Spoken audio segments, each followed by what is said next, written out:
Doctor என்னோட AMH level வந்து ரொம்ப கம்மியாக இருக்குது, என்னால் கருத்தரிக்க முடியாதுன்னு சொல்லிட்டாங்க, இந்த ஏஎம்ஹெச்சோட லெவலை வந்து இம்ப்ரூவ் பண்ண முடியாதா? இந்த மாதிரி நிறைய பெண்கள் வந்து கேள்வி கேட்குறாங்க. ஸோ இந்த ஏஎம்ஹெச்சோட அளவு வந்து கம்மியாக இருந்தது அப்படின்னா ஐவிஎஃப் மாதிரியான சிகிச்சை முறைகளுக்கு தான் வந்து 4லேருந்து 5 கருமுட்டைகளுக்கு மேலே தேவைப்படும். ஸோ அந்த மாதிரி இருக்கக்கூடிய நபர்களுக்கு வந்து ஏஎம்ஹெச் கம்மியாக இருந்ததுன்னா சிரமமான ஒரு விஷயம். ஆனால் இயற்கையான முறையில் கருத்தரிக்கணும் அப்படின்னா ஒரு ஆரோக்கியமான கருமுட்டை இருந்தாலே போதும், நம்மளால் இயற்கையான முறையில் வந்து கருத்தரிச்சுக்க முடியும். அதே மாதிரி ஏஎம்ஹெச்சோட லெவல் அப்படிங்கிறது நம்ம உடம்புல இருக்கக்கூடிய கருமுட்டையோட எண்ணிக்கையை சொல்கிறதா வந்து நிறைய பேர் சொல்லுவாங்க. ஆனால் நம்ம உடம்புல இருக்கக்கூடிய முதிர்ச்சி அடைஞ்ச கருமுட்டை, அதாவது மெச்சூர்டு ஓவமோட அளவு வந்து எவ்வளோ இருக்குது அப்படிங்கிறது தான் வந்து சொல்லக்கூடியது. அதனால் நமக்கு கருமுட்டை முதிர்ச்சி அடைகிறதுக்கு தேவையான உணவு முறைகளையும் வாழ்வியல் முறைகளையும் ஃபாலோ பண்ணாலே குறைந்த ஏஎம்ஹெச் இருக்கக்கூடிய நபர்களும் இயற்கையான முறையிலே கருத்தரிக்க முடியும். முதல்ல இந்த ஏஎம்ஹெச்னா என்ன, இது எதனால் வந்து குறையிறது, என்னென்ன உணவு முறைகள் வாழ்வியல் முறை மாற்றங்கள் பண்ணலாம், அதை பற்றி நம்ம இன்றைக்கி பார்க்கலாம். ஏஎம்ஹெச் அப்படிங்கிறது வந்து ஆன்டி முல்லேரியன் ஹார்மோன் அப்படின்னு நம்ம சொல்லுவோம். இது வந்து நம்மளுடைய சினைப்பையில் இருக்கக்கூடிய கிரானுலோசா செல்கள்லேருந்து உற்பத்தி ஆகுது. ஸோ இது வந்து ஒரு பெண்ணோட உடம்புல வந்து எந்த அளவில் கருமுட்டை வந்து இருக்குது, இந்த மெச்சூர்டான கருமுட்டை எந்த அளவில் இருக்குது அப்படிங்கிறத சொல்லக்கூடியது. ஒரு பெண்ணோட உடம்புல அவங்க பிறக்கும் பொழுதே வந்து ஃபிக்ஸ்டான கருமுட்டைகள் வந்து வரும். அதே அந்த குழந்தை வந்து ஒரு வயதுக்கு வரக்கூடிய காலகட்டத்தில் வந்து ஒரு 4 லட்சம் அளவுக்கு அவங்க உடம்புல வந்து கருமுட்டை உருவாகும்.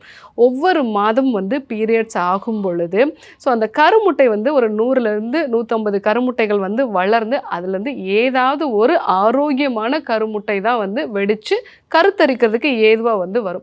ஸோ இந்த ப்ராசஸ் நடக்கும் பொழுது அந்த பெண் வந்து வயதாகக்கூடிய அந்த காலகட்டத்தில் ஒரு 40 வயதுக்கு மேலே போனாங்க அப்படின்னாலே 25,000 கருமுட்டைகள் தான் அவங்களோட உடம்புல வந்து இருக்கும். ஸோ அப்போ தான் அவங்களுடைய ஏஎம்ஹெச்சோட அளவு வந்து குறைய ஆரம்பிக்குது. ஆனால் இப்போல்லாம் பார்த்தீங்க அப்படின்னா ஒரு 20-25 வயதுலேயே வந்து ஏஎம்ஹெச்சோட அளவு வந்து குறையக்கூடிய பெண்களை வந்து பார்க்குறோம். ஸோ இதுக்கெல்லாம் என்ன காரணம்னா முதல்ல நம்மளுடைய டிஎன்ஏல நடக்கக்கூடிய மாற்றங்கள், நம்மளுடைய உணவு மாற்றங்களால், அதாவது நிறைய ஜங்க் ஃபுட்ஸ் வந்து எடுத்துக்கிறது, அதே மாதிரி வந்து எண்ணெயில் பொரிச்ச உணவுகளை வந்து எடுத்துக்கிறது, ப்ரிசர்வேட்டிவ் சேர்ந்த உணவுப் பொருட்களை வந்து எடுக்கிறது, இது எல்லாமே நம்மளுடைய குரோமோசோம் வரைக்குமே வந்து பாதிப்பை உண்டாக்குறதுனால நமக்கு ரொம்ப சீக்கிரமாகவே வந்து அந்த கருமுட்டைகளுக்கு தேவையான சத்து பொருட்கள் கிடைக்காம நமக்கு இந்த கருமுட்டைகள் வந்து அழியப்படுது. அதனால ஏஎம்ஹெச்சோட அளவு வந்து குறையுது. ரெண்டாவது பயாலஜிக்கல் ஏஜிங்னு நம்ம சொல்லுவோம். ஸோ இதுவும் வந்து நம்ம உடம்புல ஒரு சில ஹார்மோன்ஸ்னாலேயோ இல்லை வந்து நம்ம உடம்புல நடக்கக்கூடிய மெட்டபாலிக் வேஸ்ட்னு நம்ம சொல்லுவோம். இது எல்லாமே வந்து நம்ம உடம்புல தங்குது அப்படின்னா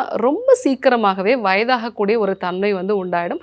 இதனாலையும் வந்து நமக்கு கருமுட்டையோட அளவு வந்து குறையலாம்.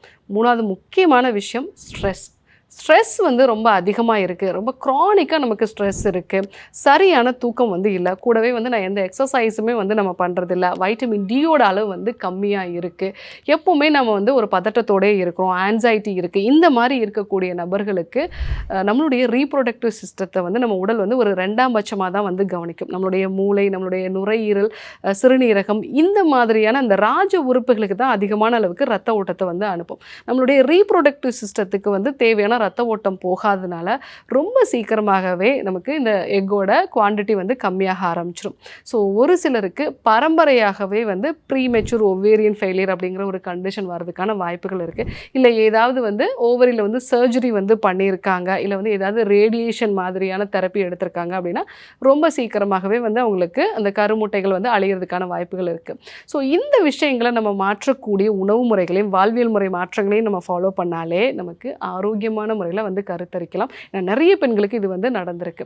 ஸோ நீங்கள் உணவுப் பொருட்களை வந்து என்னென்னலாம் எடுத்துக்கணும் அப்படின்னா நீங்கள் அதிகப்படியாக நட்ஸ் வகைகள் வந்து எடுத்துக்கலாம். ஸோ நட்ஸ் வகைகள் வந்து பார்த்திங்க அப்படின்னா பாதாம் வந்து எடுத்துக்கலாம், அதே மாதிரி பிஸ்தா எடுத்துக்கலாம், வால்நட் வந்து எடுத்துக்கலாம். இது எல்லாமே வந்து நமக்கு கர்ப்பப்பைக்கு ரத்த ஓட்டத்தை அதிகப்படுத்தக்கூடியது. அதே மாதிரி ஒமேகா 3 ஃபேட்டி ஆசிட்ஸ் இருக்குது, ஆன்டி ஆக்சிடென்ட் தன்மையும் வந்து இருக்குது. அதே மாதிரி விதைகள் வந்து நிறைய எடுத்துக்கலாம், பூசணி விதைகள் வந்து எடுத்துக்கலாம், ஆளி விதை வந்து எடுத்துக்கலாம், அதே மாதிரி வந்து சன்ஃப்ளவர் சீட்ஸோ சியா சீட்ஸ் இதெல்லாம் வந்து நம்ம ரெகுலரான ஃபுட்டில் வந்து நம்ம இன்க்ளூட் பண்ணிக்கலாம். மூன்றாவதாக நாட்டுக்கோழி முட்டை வந்து எடுத்துக்கலாம். இந்த நாட்டுக்கோழி முட்டையோட அந்த மஞ்சள் கரில் இருக்கக்கூடிய கோலின், லெசித்தின், இது எல்லாமே வந்து நமக்கு ஆன்டி ஆக்சிடென்ட் தன்மை இருக்கும். அதே மாதிரி நம்மளுடைய ஹார்மோன்ஸ் எல்லாம் ரெகுலரைஸ் பண்ணுறதுக்கும் கருமுட்டைக்கு தேவையான அந்த நல்ல கொழுப்பு வகைகளும் இதில் இருக்கிறதுனால நமக்கு அந்த ஏஎம்ஹெச்சோட அளவு வந்து இம்ப்ரூவ் பண்ணிக்கலாம். அதே மாதிரி பழங்களில் வந்து அவகோடோ பழம் வந்து நம்ம எடுத்துக்கலாம். இந்த அவகோடோவில் வந்து அதிகப்படியான ஃபேட்டி ஆசிட்ஸ் வந்திருக்கு, நல்ல கொழுப்பு வகைகள், முக்கியமாக omega 3 fatty acids, EPA. So இந்த மாதிரியான கொழுப்பு வகைகள்லாம் இருக்கிறதுனால இதுவும் வந்து நம்மளுடைய ஏஎம்ஹெச்சோட அளவை வந்து இம்ப்ரூவ் பண்ணும். ஸோ அதே மாதிரி சதாவரி அப்படிங்கிற ஒரு மூலிகை, தண்ணீர் விட்டான்னு நம்ம சொல்லுவோம். ஸோ இந்த மூலிகை பொடியையும் வந்து நம்ம நாட்டு மருந்து கடைகளில் கிடைக்கும். இதை வந்து நம்ம வெது வெதுப்பான வெந்நீரோட வந்து எடுத்துக்கிறது நல்லது. அந்த மாதிரி எடுத்துக்கும் பொழுது நம்மளுடைய ஏஎம்ஹெச்சோட அளவு வந்து நல்லா இம்ப்ரூவ் ஆகும். இது கூட நல்ல பச்சை காய்கறிகள், கீரைகள் வந்து நிறைய எடுத்துக்கிறது நல்லது. எக்ஸசைஸ் வந்து ரெகுலராக பண்ணுறது நல்லது. வைட்டமின் டி உடம்புக்கு கிடைக்கிற மாதிரி நம்ம சூரிய வெளிச்சத்தில், முக்கியமாக காலையில் வந்து ஒரு 6லேருந்து 7 வரைக்கும் இருக்கக்கூடிய அந்த காலகட்டம், ஈவினிங் வந்து ஒரு 4 to 5 வரைக்கும் இருக்கக்கூடிய அந்த காலகட்டம். ஸோ இந்த காலகட்டத்தில் தான் வந்து சூரிய வெளிச்சத்தில் வந்து அந்த அல்ட்ரா வயலட் ரேஸ் வந்து கொஞ்சம் கம்மியாக இருக்கும். ஸோ அந்த டைமில் வந்து நம்ம சூரிய வெளிச்சம் உடம்புல படுற மாதிரி இருந்தோம்னா நம்ம உடலுக்கு தேவையான அந்த வைட்டமின் டியும் வந்து கிடைக்கும். ஸோ இதுவும் இன்டைரக்டாக உங்களுடைய ஏஎம்ஹெச்சோட அளவை வந்து இம்ப்ரூவ் பண்ணும். அதே மாதிரி கோஎன்சைம் Q10, அதே மாதிரி வந்து DHEA இருக்கக்கூடிய உணவுப் பொருட்களையும் அதிகமாக வந்து நம்ம எடுத்துக்கிறது நல்லது. ஒரு ஸ்ட்ரெஸ்ஸை மேனேஜ் பண்ணுறதுக்கு சுவாச பயிற்சிகள், தியான பயிற்சிகள், ஸ்ட்ரெஸ்ஸை வந்து நீங்கள் ரெகுலேட் பண்ணுறதுக்கு தேவைப்பட்ட துளசி டீ வந்து எடுத்துக்கலாம். அதே மாதிரி புதினா டீ வந்து எடுத்துக்கலாம். இந்த மாதிரி நம்ம ஸ்ட்ரெஸ் மேனேஜ்மெண்ட்டையும் நம்ம வந்து ஃபாலோ பண்ணும் பொழுது உங்களுக்கு அந்த ஏஎம்ஹெச்சோட அளவு வந்து இம்ப்ரூவ் ஆகும். ஸோ கடைசியாக நம்ம உடம்புக்கு காயக்கற்ப மூலிகைகளை வந்து நம்ம கொடுக்கலாம். ஸோ அந்த காயக்கற்பம் அப்படின்னா ரொம்ப ஈஸியாக எல்லாருக்கும் கிடைக்கக்கூடியது காலையில் இஞ்சி, கடும்பகல் சுக்கு, மாலையில் கடுக்காய். ஸோ இதை நீங்கள் வந்து ஃபாலோ பண்ணணும். காலையில் துருவின இஞ்சி ஒரு 1/2 டீஸ்பூன், கூடவே வந்து தேன் கலந்து எடுத்துக்கிறது நல்லது.